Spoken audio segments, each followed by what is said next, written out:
갈라디아서 1장 18절로 24절 말씀입니다. 그 후 3년 만에 내가 게바를 방문하려고 예루살렘에 올라와서 그와 함께 15일을 머무는 동안 주의 형제 야고보 외에 다른 사도들을 보지 못하였노라. 보라, 내가 너희에게 쓰는 것은 하나님 앞에서 거짓말이 아니로다.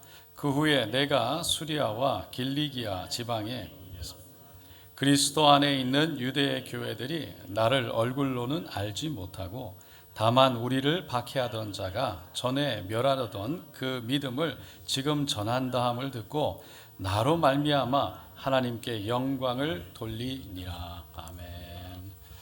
오늘 저는 갈라디아서 1장 18절로 24절 말씀을 통해서 신앙의 성숙이라는 제목으로 함께 은혜를 나누고자 합니다. 오늘 본문 말씀은 사도 바울의 성숙, 변화를 말씀하고 있습니다. 보여주고 있습니다. 사도 바울은 다메섹으로 가던 중에 예수님을 만나고 또 만난 지 3년이 지난 후에 예루살렘으로 처음 들어갔다라고 고백하고 있습니다. 그리고 베드로와 야고보를 15일 동안 만났다는 겁니다. 사실 이 말씀은 앞에서 우리가 함께 보았던 11절로 12절 말씀, 형제들아 내가 너희에게 알게 하노니 내가 전한 복음은 사람들의 뜻을 따라 된 것이 아니니라. 이는 내가 사람에게서 받은 것도 아니요 배운 것도 아니요 오직 예수 그리스도의 계시로 말미암은 것이다 라는 이 말씀과 사실은 같은 말씀입니다. 다시 말해서 내가 예루살렘에 가서 사도들에게 들은 복음이 아니라 바로 내가 다메섹으로 가던 중에 예수를 만나고 예수에게 받은 복음이다 라는 것을 말하고 있는 거죠. 그래서 예수님에게 직접 은혜를 받았다. 이것은 자신이 바로 사도로서의 정통성이 있다. 나는 사도로서 예수님에게 부름 받았다라는 것을 피력하고 있는 겁니다. 사실 왜 사도 바울이 자신이 예수님에게 이렇게 부름을 받고 가르침을 받고 복음을 받고 사도로 부름을 받았는지, 그 정통성이 바로 예수에게 있다는 것을 강조하고 있는가라는 질문을 해봅니다. 이전에도 말씀을 드렸지만 갈라디아 교회 안에는 유대교적 가르침이 들어왔다고 그랬어요. 그래서 예수님을 믿는 것 말고도 유대교에서 가르치는 전통과 그리고 그들의 자부심이 할례와 여러 가지 관습들을 지켜야지만 구원을 받을 수 있다라는 가르침이 들어왔다고 그랬어요. 그러니까 그런 가르침을 하던 자들이 바울의 사도성에 대해서 질문을 한 거죠. 복음의 정통성에 대해서 비난을 한 거예요. 그러니까 사도 바울은 먼저 이 복음의 정확한 이야기, 예수님이 말하고 있는 복음에 대해서 얘기하기 전에 자신이 바로 배운 이 복음이 자신이 부름받은 이 사도가 바로 예수님으로부터 왔다는 것을 분명하게 할 필요가 있었던 겁니다. 사도 바울은 그래서 자신이 내가 예루살렘으로 가서 사도를 만난 것도 아니고 내가 그 누구를 통해서 사람으로부터 받은 것이 아니라 내가 받은 이 복음은 바로 다메섹에서 예수님부터 직접 받았다. 그래서 나는 예루살렘에 가지도 않았고 나중에 3년이 지난 후에야 겨우 15일 정도 베드로와 야고보를 만났을 뿐이다. 이것이 내가 하는 말이 거짓말이 아니다라고 강력하게 얘기하죠. 그러면서 자신이 그 복음으로 인해서 어떻게 변화됐는지에 대해서 어떻게 변화를 갖고 어떤 변화를 갖고 왔는지에 대해서 21절 이하에 이렇게 설명하죠. 전에는 자기가 예수 믿던 사람들을 박해하던 자리였다는 거예요. 그런데 스데반 집사를 돌로 쳐 죽이는 그 일을 선동했던 자였는데 오히려 스데반 집사의 믿음을 전하는 자가 되었다.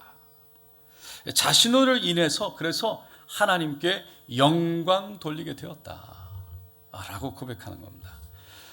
이와 같은 사도 바울의 변화, 결국은 사람에게서 들은 어떤 가르침을 통해서 사람에게서 배운 복음을 통해서 자신이 변한 것이 아니라 오로지 예수를 통해서 그런 놀라운 진정한 변화가 일어났다.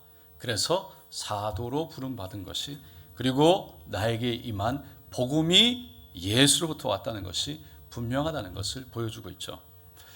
우리가 사도 바울의 그 놀라운 변화, 예수를 만나면서 얻게 된 그 변화에 대해서 생각해 보면 크게 두 가지를 생각해 볼 수 있죠. 하나는 다메섹에서 예수님을 만나서 구원을 얻게 된 변화죠. 그것은 예수님이 곧 주님 되신다, 구주가 되신다.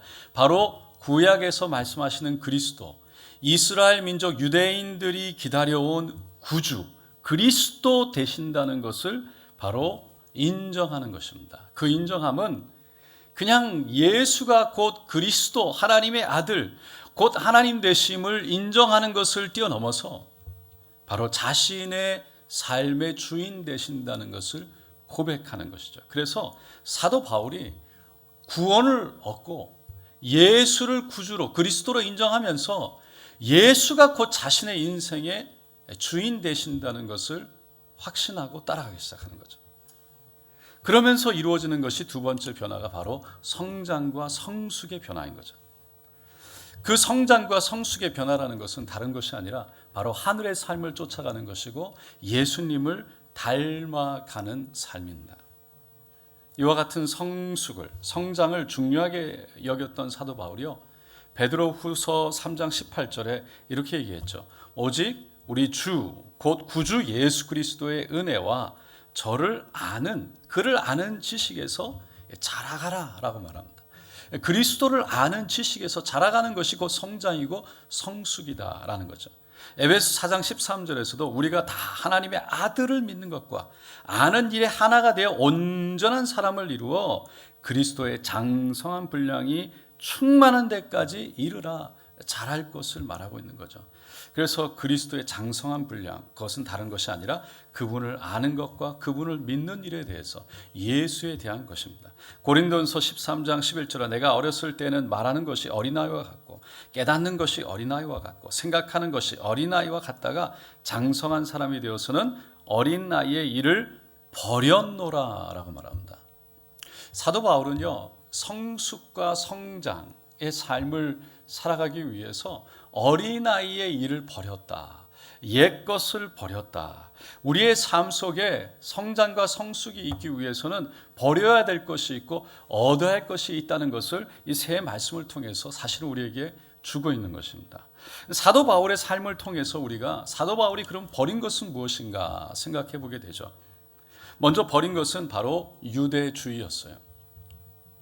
구체적으로 유대주의자들이 지키던 관습, 전통, 구원은 그런 관습에서, 전통에서 오는 것이 아니라 바로 예수에게서 온다는 것입니다. 그래서 할례나 절기를 지키는 것, 더 나아가서 율법을 지키는 데서 구원이 오지 않는다. 바로 그리스도를 통해서, 예수를 통해서 온다는 사실을 얘기한 거죠. 사도 바울은 우리가 아는 것처럼 유대주의자였죠. 그것도 골수, 바리새파라고 말하잖아요. 그거는 율법주의자라는 거예요. 율법을 그렇게 귀하게 지켜서 그 율법을 지키는 행위로 구원을 이루고자 했던 그런 바리새파였어요. 그런데 그가 그 중요하게 생각하고 그렇게 귀하게 생각했던 율법주의적, 바리새파적 이 모든 것들을 한 번에 버렸다는 거죠. 그래서 그리스도인들을 율법을 버리고 예수를 구주로 믿는 사람들을 잡으려고 다메섹까지 쫓아갈 정도로 열심히 있던 사람이었어요. 두 번째로 그는 유대주의적 종교를 버렸어요. 유대주의는 결국은 행위를 통해서 결국 구원을 얻을 수 있는, 율법을 지킴으로 구원을 얻을 수 있다는 종교와 같았는데, 이 예수를 만나면서 종교가 아니라 바로 진리를 구하게 된 거죠. 예수를 구하게 된 거예요. 사도 바울 우리가 아는 것처럼 결국 유대교적 이 가르침, 율법적 가르침을 전파하기 위해서 참 애를 썼던 사람이죠. 많은 사람들에게 이것을 가르치기 위해서 이것과 어긋나는 가르침을 하면 예수, 다른 말해서 그리스도가 있다라고, 그래서 율법이 아닌 사람 그리스도를 통해서 구원받을 수 있다라고 말했던 그 그리스도인들을 잡아서 오백에 가둘 정도로 참 열심이었습니다. 그런데 그가 예수를 만나고 완전히 변화가 됐다고 그랬잖아요. 사도행전 26장 9절로 12절에 보면 나도 나사렛 예수의 이름을 대적하여 대제사장들에게 권한을 받아서 많은 성도들을 옥에 가두고 또 죽일 때에 내가 찬성 투표를 하였고 모든 회당에서 여러 번 형벌하여 강제로 모독하는 말을 하게 하였고 그들에 대하여 심히 격분하여 외국 성에까지 가서 박해하였고 그 일로 대제사장들의 권한과 우위를 받고 다메섹으로 갔나이다. 그의 삶이 정말 너무나도 레디컬하게 엄청난 변화로 바뀌었다는 거죠. 그러면서 유대주의의 믿음을 버렸고 유대주의의 최고의 선생 가말리엘 선생으로부터 배웠던 유대주의적 가르침을 다 버렸어요. 그는 로마의 시민권을 갖고 태어났으니까 헬라 지역에서 태어났을 거고 헬라어에 능통했고 그리스어에 로마어에 능통했고 헬라 그 로마 문화 그리스 문화의 철학에도 뛰어났어요. 그에게는 그래서 모든 것을 갖췄기 때문에 그야말로 미래가 보장된 사람이었어요. 그런데 그 모든 것을 다 버렸다는 거예요. 그 말은 자신의 꿈을 버렸고요. 인정받고 그리고 앞으로 잘 살 수 있는 돈과 명예에 대한 성공에 대한 꿈을 버렸다는 거예요. 그리고 취한 것이 바로 예수였고 그리고 예수를 닮아가기 위한 노력이었습니다. 사도 바울은 로마서 7장에 이렇게 고백해요. 내가 속사람으로는 하나님의 법을 즐거워하되 내 지체 속에서 다른 한 법, 내 마음의 법과 싸워 내 지체 속에 있는 죄의 법으로 나를 사로잡는 것을 보는도다. 오라 나는 공고한 사람이로다. 이 사망에서 누가 나를 건져내랴. 예수를 모셔드리면서 자신 안에 일어나는 갈등들을 고백하면서 그럼에도 불구하고 내가 예수를 취했다. 예수를 붙들었다라는 거예요. 그러면서 예수 때문에 정말 세상에 내가 성공할 수 있고 세상에 얻을 수 있는 명예가 저기 있는데 내 육체가 그런 것들을 바라보면서 보암직도 하고 먹음직도 한 여러 가지에 흔들리는 내 마음 내 몸을 내가 보는데 그런데 나는 예수를 취하고 하늘을 향해서 가기로 결정했다는 것이죠. 여러분 신앙의 성숙이라는 것은 어떻게 보면 관점의 변화예요.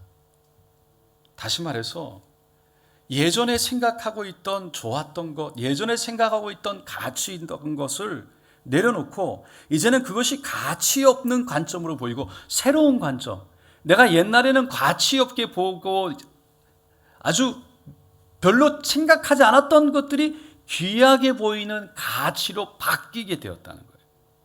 유대주의의 전통과 율법이 너무 가치가 있고 생명을 걸 만큼 자신이 열심을 낼 만큼 열정을 낼 만큼 거짓말을 해도 양심의 가책이 없을 만큼 사람들을 그렇게 핍박하고 때리고 옥에 가두고 죽이도록 해도 전혀 문제가 없을 만큼 거기에 오히려 가치가 있다고 생각했던 것들. 근데 그것이 버려지고 이제는 예수에게 가치를 두고 새로운 것에 소망을 두고 그리고 그 안에서 기쁨과 감사를 발견하는 관점을 갖게 되었다는 거죠. 그러면서 결국은 예수를 닮아가고자 세상의 것을 취하는 것이 아니라 예수를 더 취하고자 하는 이 관점으로 바뀌게 되었다. 그 예수가 뭐냐면 더 좋은 것이 되었고 예수가 더 가치 있는 것이라고 관점이 바뀌었기 때문이다. 여러분 우리의 삶이 가치가 있다. 저 인생이 참 가치 있는 인생이네. 참 가치 있는 인생을 살았네. 그렇게 얘기할 때 어떤 인생을 두고 우리는 가치 있는 인생을 살았다라고 말을 할까요? 어떤 인생을 바라보면서 참 저 인생은 가치 있는 인생이네 라고 말할까요? 여러분 세상에는 참 훌륭한 사람들이 많죠. 큰 일을 한 사람들도 많아요. 세상적으로 한 나라의 대통령, 한 나라의 수상이 되기도 하고 어떤 일들을 이루고 나면 참 훌륭하다. 저 사람 훌륭하다라고 말하죠. 그런데 그 사람들이 가치 있는 인생을 살았는가라는 질문을 해보면 전혀 다른 평가를 내릴 수도 있습니다. 그런데 마더 테레사 같은 사람들을 바라보면서 우리는 무엇라고 말하는가? 훌륭하다라고도 말을 하지만 참 가치 있는 인생을 살았다라고 말하죠. 지난주에 오셨던 정혜리 권사님, 우리가 주일날 말씀은 참 많이 나누지 못했지만 우리가 성경대학 2시부터 함께 권사님을 모시고 권사님의 삶에 대해서 그분이 살아가는 삶에 대해서 좀 얘기를 하게 되었어요. 그분이 열심히 일하고 그분이 열정적으로 그렇게 하루도 빠지지 않고 일을 하는 이유 중에 가장 중요한 이유가 약 300명이나 되는 아이들을 가족으로 식구로 함께 하면서 그 아이들을 먹이고 그 아이들을 세우고 그 아이들을 학교를 보내고 그 아이들을 키우기 위해서는 결국은 본인이 열심히 일을 해야 되는, 그래서 그 아이들을 세우기 위해서, 그래서 그것을 함께 나누고 그 깊이 있는 것을 나누고 우리가 그런 것을 바라보면서 우리가 함께 나눴던 마음들이 뭐였냐면 참 아름다운 인생, 아름다운 분이시다. 이쁜 언니를 뛰어넘어서, 할렐루야. 이쁜 언니가 아니라 아름다운 분이다 라는 것이 우리가 고백되어졌고 함께 나눴던 마음들이었어요. 여러분, 왜 마더 테레사와 같은 사람들을 가치 있는 인생을 살았다라고 말할까요? 너무나도 힘든 삶을 살았죠. 너무나도 고달픈 삶을 살았죠. 사도 바울의 삶을 놓고 우리는 그렇게 힘들게, 그렇게 아프게, 그렇게 억압 속에, 핍박 속에, 그렇게 고통 속에 살았지만 그의 인생에 대해서 가치 있는 인생을 살았다라고 우리는 다 말할 수 있을 겁니다. 왜 그런가요? 마더 테레사도 그렇고 사도 바울도 그렇고 비록 힘들고 어렵고 고통스러운 삶을 살았지만 수많은 사람들을 위로했고 수많은 사람들을 격려에 세웠고 수많은 사람들을 무엇보다 살리는 삶을 살은 그 인생이 가치 있는 삶을 살았다. 정말 잘 살았다라고 우리는 말한다는 것이죠. 결국 인생의 가치는 어떤 큰 일을 이루는 데 있는 것이 아니라 어떤 자리에 들어가는가에 있는 것이 아니라 결국은 우리가 어떻게 얼마나 사람들을 살리고 위로하고 격려해서 세워냈는가, 얼마나 사람들에게 생명을 나누고 살았는가, 우리의 삶이 얼마나 생명을 함께하는 예수의 인도함을 받는 삶이었는가, 거기에 있다는 거죠. 그래서 예수를 통해서 인생의 가치가 어디에 있는지를 깨닫고 나면 결국은 이 땅에서 가치 있다고 말하는 것을 바라보는 것이 아닌 하늘의 가치가 있다는 것에 삶을 들이고 바라보면서 쫓아가는 인생이 된다는 거예요. 그래서 가치관이 바뀌는 것이죠. 그래서 그 하늘을 바라보고 살아간 사람들은 이 땅에서 우리가 비록 힘들고 어렵고 고통 가운데 살아간다 할지라도 우리가 분명히 걸어가는 길이 하늘을 위한 것이고 하늘을 위해서 우리의 삶이 드려지고 그리고 하늘을 위해서 우리의 삶이 결국은 생명을 가져와서 그 생명으로 위로와 격려를 전하고 사람을 살리는 인생이 되었다면 우리는 우리 인생이 가치가 있는 인생이다 스스로 고백하고 기쁨과 감사 가운데 그 행복 가운데 만족함 안에 살아가는 것이죠. 그래서 삶의 변화라는 것은요 결국은 관점의 변화에서 일어나는 거죠. 그 관점의 변화는 바로 예수를 만날 때 이 땅의 관점에서 하늘의 관점으로 변하는 데 있는 줄로 믿습니다. 오늘 본문 23절에 우리를 박해하던 자가 전에 멸하려던 그 믿음을 지금 전한다함을 듣고 나로 말미암아 하나님께 영광을 돌리니라. 하나님께 영광을 돌리게 하는 삶이 되었다는 거예요. 복음을 전하는 삶, 복음을 받지 못한 사람들을 위해서 살아가는 삶, 그래서 하나님을 위한 삶, 이웃들에게 그래서 하나님 때문에 하나님께 그 감사와 영광을 올리게 된 삶, 사도 바울의 섬김과 사도 바울의 그 복음을 전하는 그 인생을 통해서, 손길을 통해서 그렇게 되었다. 결국은 사람을 살리고 사람을 위해서, 그리고 생명을 일으키는 그 삶이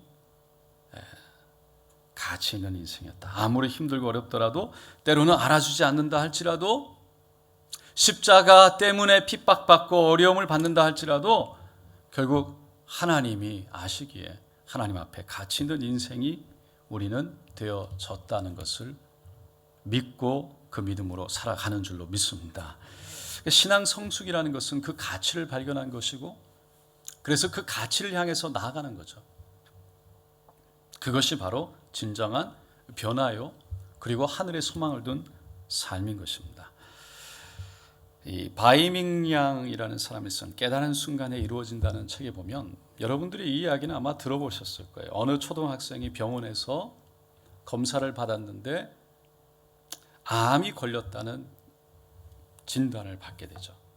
그로 인해서 여러 가지 주사, 키모테라피도 해야 되고 방사선도 해야 되고 여러 가지 그 약물 주사를 통해서 결국은 암세포가 조금씩 몸에 줄어들긴 했지만 부작용으로 인해서 머리카락이 한 주먹씩 빠지게 됐죠. 그러다가 결국은 다 빠지고 말았어요. 태어나는 날 이 아이가 너무 걱정이 되었어요.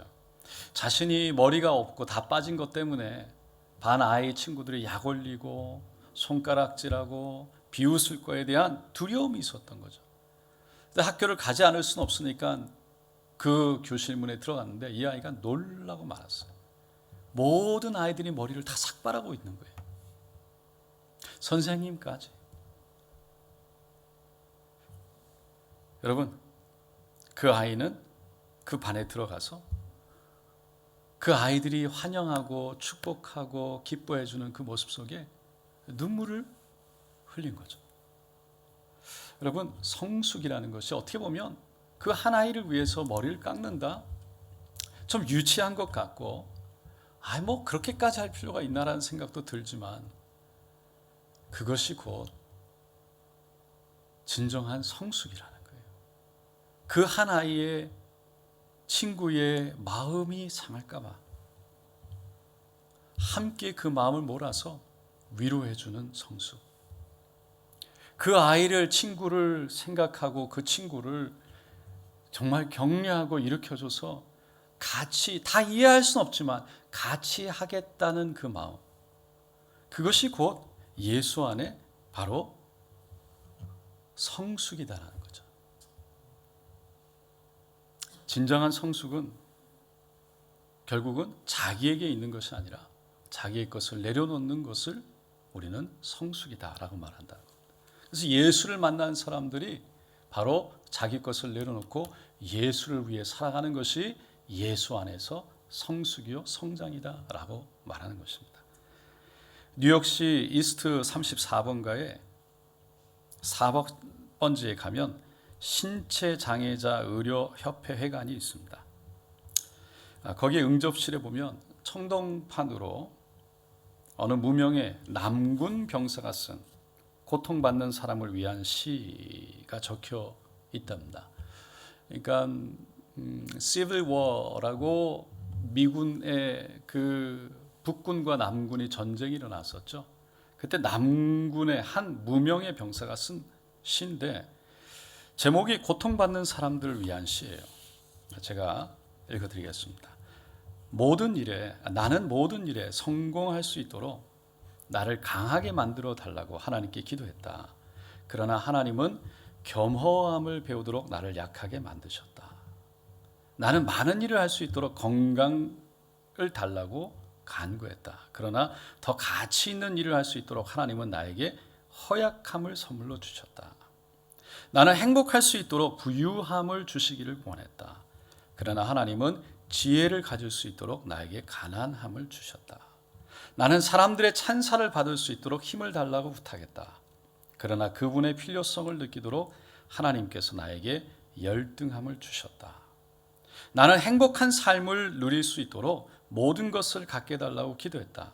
하나님은 부탁한 것들을 하나도 들어주시지 않았지만 그러나 내가 필요한 모든 것을 갖게 하셨다. 아주 하찮은 존재임에도 불구하고 하나님께서는 내 무언의 기도를 다 들어주셨다. 나는 모든 사람들 가운데서 가장 축복받은 자가 아닌가. 여러분, 이 한 무명의 남군 병사가 적은 이 글에서 보면요, 그의 삶이 변화된 것을 발견할 수 있어요. 그러니까 바라보는 인생에 원했던 것에서 원하지 않은 것이 일어났지만 그곳에서의 축복을 고백하는 관점이 변화된 것을 보는 거죠. 자신을 위해서, 성공을 위해서 강함과 많은 일을 할 수 있도록 건강과 행복할 수 있도록 부유함, 칭찬과 찬사를 받을 수 있는 힘을 얻게 해달라고 기도를 했대요. 그러면 행복할 수 있다. 그러면 내가 잘 살 수 있다. 그런 삶을 내가 원한다는 관점에서 기도했다는 거예요. 그런데 자신의 삶 속에서 역사하신 하나님의 손길은 오히려 나를 약하게 만드셨고, 연약함 속에, 가난함 속에, 때로는 열등감 속에 그 거하게 하셨지만 여전히 나에게 모든 필요를 채우셨고, 그리고 그 모든 것을 통해서 오히려 진정한 지혜와 진정한 선물, 많은 사람들을 더 가치 있는 일을 위해서, 그리고 겸허하도록, 겸손하도록 만드시는 하나님의 은혜, 그걸 통해서 내가 바로 하나님의 축복을 받은 자가 되었다라는 관점을 갖게 되었다라는 것이죠. 그래서 이 모든 것들이 오히려 나의 관점이 바뀌어서 하나님으로부터 정말 축복받은 자다라는 것을 깨닫게 되었다는 거예요. 여러분, 바로 이 사람이 예수를 만난 줄로 믿습니다. 여러분, 여러분은 예수를 만나고 나서 여러분의 인생이 어떻게, 어떤 관점에서, 어떤 관점으로 변했습니까? 성공과 축복에 관한 관점이, 여러분은 그 관점이 어떻게 바뀌었습니까? 그것을 알 수 있는 것이 어디 있느냐? 내가 살아가는, 내가 무엇을 추구하며 살아가는가도 볼 수 있지만, 내가 자녀들에게 요구하고 자녀들을 위해서 하는 말과 기도 속에 결국은 나의 변화된 관점이 거기에 있는 줄로 믿습니다. 여러분은 어떤 관점으로 이 땅에 살아가십니까? 우리의 관점은 이 땅의 관점에서 하늘의 관점으로 바뀐 줄로 믿습니다. 그 관점으로 성장과 성숙되어져서 그 하늘의 가치를 이 땅에서도 누리는 관점으로, 그래서 우리가 날마다 그 관점으로 변화되고 성장되고 성숙되어져 가는 우리 모두가 되시기를 예수님의 이름으로 축원드립니다.